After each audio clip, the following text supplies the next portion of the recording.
Aura: History Untold was first revealed way back in Xbox's summer showcase of 2022, and it was to be a competitor in the PC-centric, turn-based historical strategy 4X genre. Well, Civilization. It's now been more than 2 years and the game is finally ready to release on PC, with an Xbox version planned for some time in the future. After many insider tests and updates, is Aura: History Untold a game worth playing?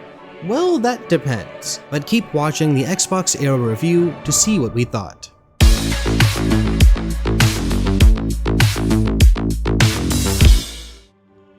Now, before I dive into my review itself, I do have a bit of a disclaimer I need to get through. While I'm a pretty big fan of the RTS genre, I've only occasionally played Civilization or games like it, meaning that this review isn't coming from someone with hundreds of hours already played in this game's direct competitor and clear inspiration. If you're looking for someone who can contrast and compare everything in Aura to Civ, then you're in the wrong place. On the other hand, if you're looking for the opinion of someone who's still very much interested in the genre but isn't already a diehard fan, then keep watching. Aura: History Untold was created by Oxide Games, itself made up of many developers that worked on Civilization 5 in the past, and published by Xbox Game Studios Publishing. With Aura, Oxide wanted to make a game that innovated in the 4X genre while competing directly with the biggest players. As someone who's been playing the game for the past week and a half or so, I don't think they succeeded with everything they set out to do, but they certainly made a worthwhile competitor in an oft stagnant space. When you first start the game, you choose between single or multiplayer, more on this one later, and then you select your leader for the duration of the playthrough. Now here's where Aura already differentiates itself from previous Civilization games just a little. With 41 unique characters to choose from, Aura provides a breadth of choice between civilizations, historical time periods, what leaders were known for, and more. Oxide clearly didn't stick only with the big names of history, but made effort to include figures that may not have been as outwardly famous as some others, but still made a major impact to this world in one form or another. From George Washington, to Elizabeth I, to Tokugawa Ieyasu, to Wilma Mankiller, and so on. There's quite a bit to choose from, each with their own various perks and so recommended playstyles.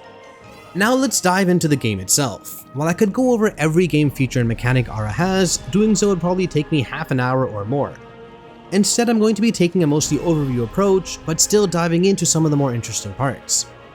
So right away, Aura: History Untold is very similar to Civilization. It's a turn-based game set in a grid system where you start off in the ancient age and eventually make your way to modern day, and maybe a little more. The objective of the game is to survive until the very end with the highest prestige, a currency earned by completing various tasks, from simply growing cities, creating triumphs, winning wars, and pretty much anything you can do that keeps your people happy and thriving. Now I say survive because in Aura, the game is divided into 3 acts, and each act is divided into 4 technological eras. While you play the game, you constantly have a tech research in progress. Once you finish enough of them, you can then research the next era, though that prevents you from selecting any leftover research from the era you're currently on. When enough players, and it varies depending on the total number, have progressed through the 4 tech eras, the game moves on to the next act. During this transition, the 2 players with the lowest amount of prestige are removed from the game. This sounds a little complicated, but when you're playing the game, it's a pretty quick thing to grasp. The gist of it is, keep your prestige up, plan ahead, and keep an eye on the other nations, allied or no. The most surefire way I found of gaining prestige was in creating triumphs, which are essentially big historical landmarks like Stonehenge or the Hanging Gardens, and they always provide a large amount of prestige at completion. The catch? You may not have the required materials or research needed, and only 1 triumph of each type can be made per game, meaning if another nation beats you to it, you're out of luck. The game also helps facilitate your progress by providing player-shared goals throughout, such as creating a certain triumph or getting your total population to a certain number. These goals always give a good amount of prestige to the first player, sometimes the second and third as well, that completes them. Speaking of growth, your cities continuously get bigger over time as long as the people's necessities are met, such as food, housing space, etc. Once they're bigger, you're able to claim another zone around your city center. These zones are made up of a certain amount of regions, which is where you create improvements. These are essentially buildings that provide you with resources, wealth, food, wood, and material, or are buildings that utilize your resources to craft items. What do you do with crafted items, you ask? There's a lot to it, but they're essentially consumable resources that you can use to create certain buildings and triumphs. You can place them in improvements to speed things up, or you can utilize them directly in city centers to help keep your people happy. Now, it wouldn't be a historic strategy game without combat, and Aara has an interesting spin on it. You can create a variety of combat units at your cities rather than creating an improvement, and once complete they enter your reserves. You then can choose to deploy these units at whatever city you please, regardless of where the unit was created. This deployment process also has you decide how you group your units, from just the unit itself to various formations that can offer combat buffs. For example, you can create a legion with 4 combat units, and you can further specialize that legion with selected tactics such as shield wall, which requires 3 melee units and 1 ranged unit to create. This adds another level of strategy to the game, as certain types of units and formations are more effective at specific tasks, such as besieging a city or combating cavalry. As to when you fight, it depends on how diplomatic you are towards others and how diplomatic they are towards you. In Aara, you can declare war against other nations at the cost of prestige, but the game penalizes or rewards you for this depending on your reasoning for the conflict. For example, an enemy nation declared war on me because I upset them by not agreeing to their asks. After the war concluded, due to their failure to take my targeted city, I had the option to declare a retaliatory war after the specified peace period ended. When I did so, my prestige cost was low and I chose an enemy city as my target. After winning the war and gaining more prestige, I could either take the city into my nation or raze it to the ground. The last thing I'll dive into are the events that happen throughout the game. Aara isn't exactly a fast game, especially at the start, where more often than not you're simply pressing next turn after doing just a few actions. And so the events mechanic was a welcome one, as it helps provide variety and stimulation while playing. Every so often you'll be presented with a problem and a choice on how to solve it. This can range from a neighboring tribe being angry at your presence, a different nation wanting to offer you advice in irrigation, your own citizens asking you for a scholarship, and so on. In each case, you have to weigh the pros and cons of what to pick, such as obtaining more wealth at the cost of damaging a relationship with another.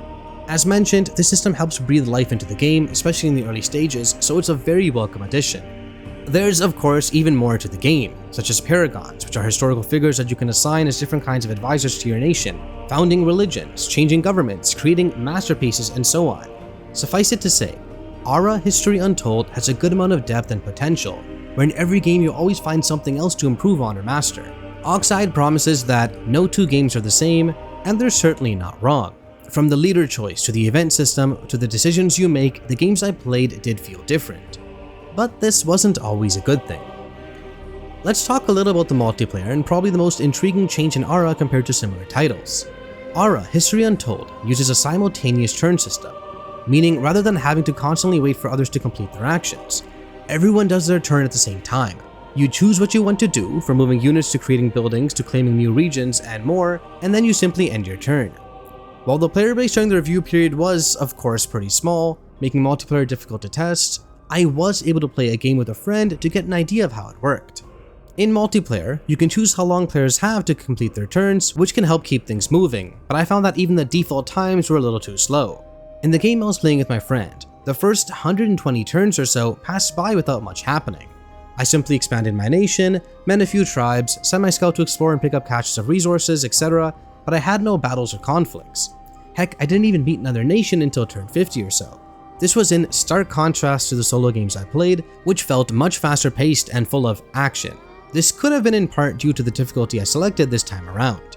Oxide Games recommends new players select the Viscount difficulty, which is 1 lower than normal. In this difficulty, I had no problem staying at the top of the prestige rankings and winning whatever battles came my way. For the multiplayer game though, I selected the normal difficulty, and oh boy was it a big jump. Watching the computer-controlled nations rise up on prestige steadily while I stagnated showed me that I still had a lot to learn about the game.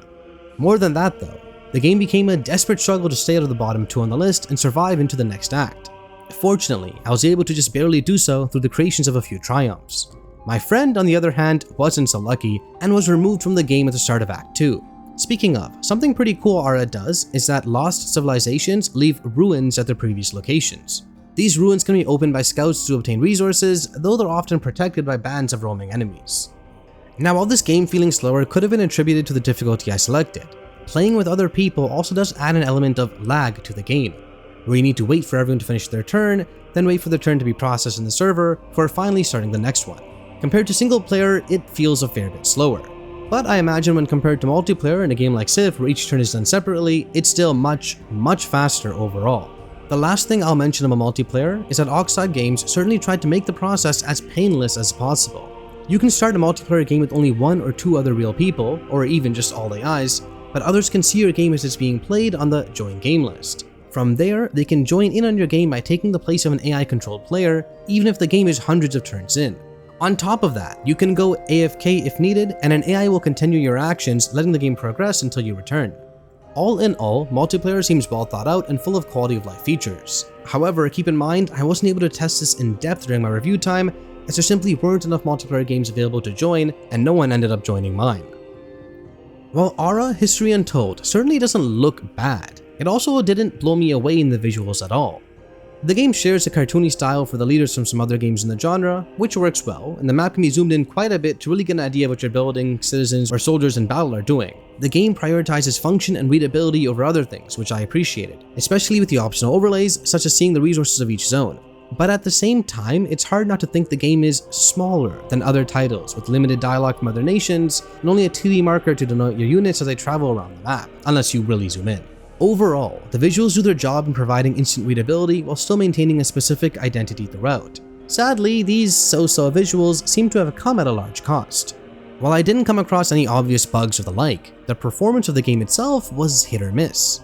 When I was initially playing on a non-gaming laptop, I was getting pretty low frame rates throughout. This wasn't a surprise to me, of course, and the game was still perfectly playable. Heck, hours passed by without me even realizing. But then I switched over to my beefier mid-range PC, and I was expecting significantly better frames. And yes, I got them, but not without slowdown at what seemed like the start of every single turn. I'm not sure if this is a bug or if the game needs more optimization, but with my 3070 and 5800X, I should be getting a consistent frame rate throughout, especially at medium settings. Aura History Untold is a game full of depth and mechanics to master. My limited time with it during this review period wasn't enough to fully experience everything the game has to offer, but it was enough to know that this isn't just a simple copy of others in the genre. Oxide Games wanted to make something unique that could stand on its own 2 feet, and I think for the most part they succeeded. From the variety in the leaders, to the decisions you make during events, to the path you choose in creating the best nation for your people, there's always something to get better at and learn. Add in the tooltip system that lets you quickly learn what everything does by putting your cursor over it, and a decent enough tutorial. The game is also pretty friendly to newcomers of the genre. Yet parts of it still feel almost unfinished, or at the very least unpolished. For example, interactions with other nations felt lacking a little. While sure they differed visually, I didn't feel that any of them had a personality, so to speak. Heck, there were times where I had no idea why I was denounced by another nation, and my relationship changed from friends to adversaries. I'm sure it was due to something I did, maybe type of government I picked or my religion choice, but the game didn't make it clear. This issue, alongside the whiplash I had going from a game where everything is moving really slow to a game where I was bombarded with things to manage every single turn, makes me think there's still some work to be done here. There's a lot to like about Aura History Untold, even with the rough edges that appear every so often. Barring some performance issues, I'd say anyone even a little curious about the genre should give the game a shot and try it for themselves. As for those of you with hundreds of hours in 4X games, well, Civilization 7 is still months away, and Aura is definitely a worthwhile competitor in the space, and so I highly recommend playing at least a few games during this wait. Who knows, maybe you'll find yourself with a new favorite in the genre.